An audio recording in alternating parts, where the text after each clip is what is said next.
Hello friends, Cuttack जिला पक्षर शिक्षा सहायक नियुक्ति ପାଇଁ ଏକ विज्ञापन ବାହାରିଛି। कटक जिले में एसटी डेवलपमेंट सेक्शन पक्षर एक नोटिफिकेशन बाहरी। तो सही नोटिफिकेशन अनुसार किसी शिक्षा सहायक नियुक्ति हेब।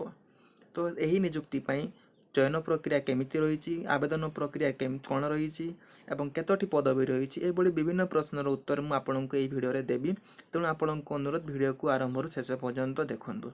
आउ जदि चैनल नुआ अच्छा कि सब्सक्राइब करना यथाशीघ्र सब्सक्राइब कर दिंतु, जहाँफल आपको यही लेटेस्ट जॉब विषय अपडेट मिल। तो प्रथमे आप कौन करेंगे, यही नोटिफिकेशन लिंक मुझे डिस्क्रिप्शन बॉक्स में दे देती, आप डाउनलोड करेंगे। तो फ्रेंड्स, यही नोटिफिकेशन अनुसार कौन कौन सब रिक्वायरमेंट रही, जपरिक आपर वैकेंसी पोजीशन किंबा चयन प्रक्रिया किंबा आवेदन प्रक्रिया और डॉक्यूमेंट कौन कौन दरकार समस्त सूचना मुझे देवी आपको। तेणु आप वीडियो को आरंभ शेष पर्यंत देखूँ। प्रथम देखा आम वैकेंसी लिस्ट जोड़ा कि रही बीएससी बीएड बीए बीएड जो सोशल साइंस और लैंग्वेज। तो प्रथम देखा बीएससी बीएड एसटी तीनोटी से वोमेन्स गोटे, एससी बीसी दुईटी, वोमेन्स गोटे, अनरिजर्व दुईटी, वोमेन्स गोटे, टोटाल 7टी। बीएससी बीएड 7टी पोस्ट, से बड़ी बीए बीएड सोशल साइंस जो रही एसटी दुईटी, वोमेन्स गोटे, एससी बीसी गोटे, अनरिजर्व तीनोटी, वोमेन्स गोटे, टोटाल 6टी। से बड़ी बीए बीएड जोटा कि लैंग्वेज रही एसटी गोटे, एससी गोटे, अनरिजर्व गोटे, टोटाल 3टी। तो समुदाय पोस्ट हूँ 16टी। से समुदाय 16टी पोस्ट मध्य एसटी 6टी, से वोमेन्स दुईटी, एससी गोटे, एससी बीसी 3टी, वोमेन्स गोटे, अनरिजर्व 6टी एवं से वोमेन्स दुईटी। ये थिला वैकेंसी पोजीशन। तापर देखिबा नेक्स्ट केमिति आपण क्वालिफिकेशन कौन रही आपनकर। क्वालिफिकेशन प्रथम देखिबा जे आपण मानकर जो रही बीएससी बीएड किंबा बीए बीएड जोटा कि टीजीटी कह जाउछि। तो से प्रथम क्वालिफिकेशन आपनकर रहिबो जे ग्रेजुएशन रो एटलिस्ट 50% मार्क्स सहित आपण मानक पई गोटे वर्ष किंबा 4 वर्षर बीए बीएड किंबा बीएससी बीएड जोटा आपण करथिबे। ता सहित एससी एसटी मानक पई रिलैक्सेशन अछि। तापरे ओटीटी जो रही ओडिशा टीचर एलिजिबिलिटी टेस्ट जोटा कि कैटेगरी 2 बा पेपर 2 से आपण पास करिथिबे। आ जो मैंने पास करी नाहंती से माने मुझे आवेदन करि परिबे। सेति आपण मानकर गोटे पॉइंट देखंतु 2.2 जदि सफिशिएंट ट्रेंड टीचर नाहंती, ओटीटी पास वाला नाहंती, ताहले बिना ओटीटी पिलांको भी मध्य से माने सुजोग दे पारिबे। से बड़ी जदि ट्रेंड पिला नाहंती ताहले अनट्रेंड पिलांको मध्य सुजोग दे पारिबे। तो सेति पई आपण मानक पई गोटे एग्रीमेंट करबा को पड़िबो। देखि परछथि 2.1 एवं 2.2 पॉइंट देखिबे दुईटी पॉइंट।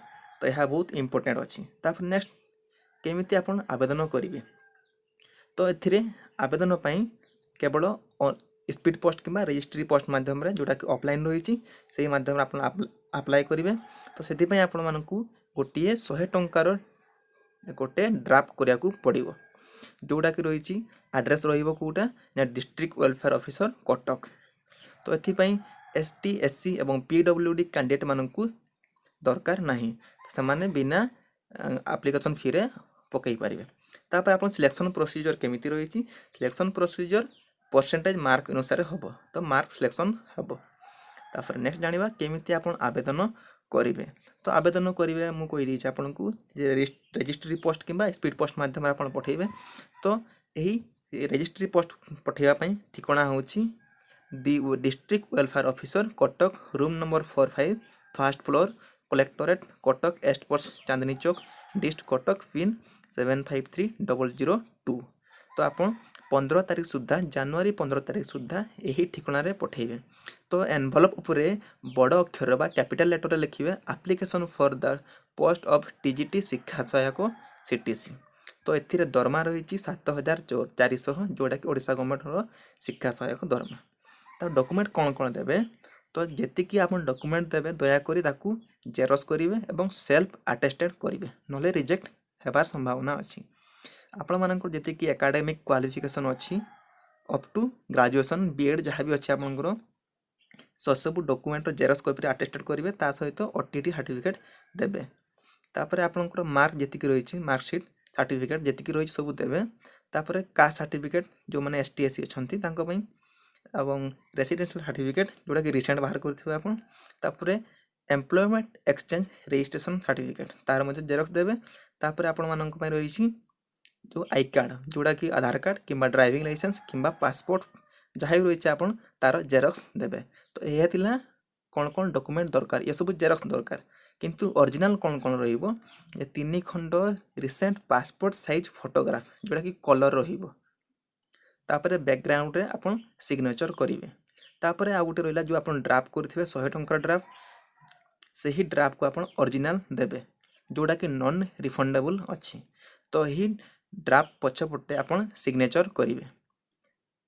आपनकर फुल सिग्नेचर एवं एड्रेस यही ड्राफ्ट पछरे रहिबो नहले आपनकर एप्लिकेशन रिजेक्ट होई जिवो। मन रहिला बंधु जे डीडी ड्राफ्ट पछपटे आपण निहाती सिग्नेचर करिवे एवं 3टी फोटो ता पछपटे मध्ये आपण सिग्नेचर करिवे। तो ये थिला आपण मान कोइ डॉक्यूमेंट्स। तो केमिति आवेदन करिवे यहा होची से एप्लिकेशन फॉर्म। एप्लिकेशन फॉर्म पे मु आपनको डिस्क्रिप्शन बॉक्स लिंक दे दी आपण सेटा डाउनलोड करिवे। तो यही एप्लिकेशन फॉर्म को आपण ध्यान दे कि फिलअप करिवे।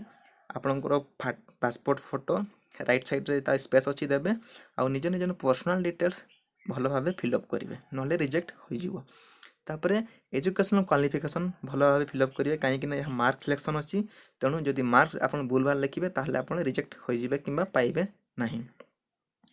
किंतु ओटीटी पास येस और नो जदि येस ताले येस देबे नो ताले नो नहले आपण परवर्ती समय रे असुविधा ही पारंती। जदि फ्रेंड्स वीडियो रे किछि अबुझा रहिछि किंबा त्रुटि रहिछि ताले मते कमेंट बॉक्स रे मेसेज करंतु म आपनकु हेल्प करि परिबि। किंतु फ्रेंड्स प्लीज यही यूट्यूब चैनल को लाइक शेयर एवं सब्सक्राइब पई भूलिबे नाही एवं निज निज फ्रेंड मानक मते शेयर करंतु।